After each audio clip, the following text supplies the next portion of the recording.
Hello everybody. Now we're going to do a couple of quick videos for you to show you the main exercises that you're going to be getting over May. On Mondays we are going to build Kardashian-like butts. Whether that's a good thing or not, we're not sure. But what we are going to do is we're going to be doing barbell hip thrusts. So we're going to go through a couple of technique things. They are a pretty simple movement, and it is very much about getting the load right to stimulate fatigue into the butt, and then that's how we're going to get stronger. So there's a couple of things that we're going to remember. We're going to be doing a hinge movement, which is similar to what you do when you do Romanian deadlifts or deadlifts. That is a hinge pattern movement. We are also then going to focus on our head, back, and crack all being in nice alignment. So that is maintaining neutral alignment through spine, so you don't see your spinal changes. What we see when we do this one sometimes is that we can lose our positioning through our back.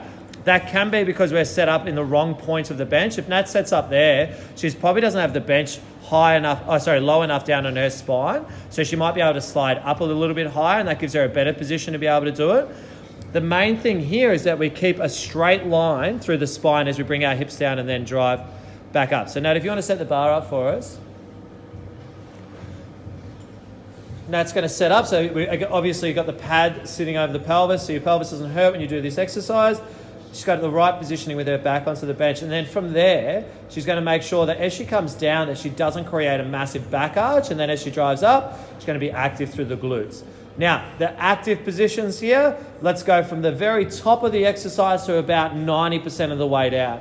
When you go down to the ground, if you were to go all the way there, that's where everything switches off and nothing's happening. So if you're finding that you're going down to the ground and hanging out for 5 to 10 seconds every rep, you are switching off. So you'll get far more out of it if you stay in that 90% or 80% of your range, so from top to most of the way down. The last thing that we want to avoid doing, Nat, can you push your hips up? We're going to show an exaggerated version of a pelvic tilt here. Nat, can you tilt your pelvis? What we don't want to do is do tilting of the pelvis whilst going through the movement like that. What that is going to do is put all sorts of weird, funky forces through your pelvis and your lower back, and it's going to be a killer. And then your glutes are far less likely to be active.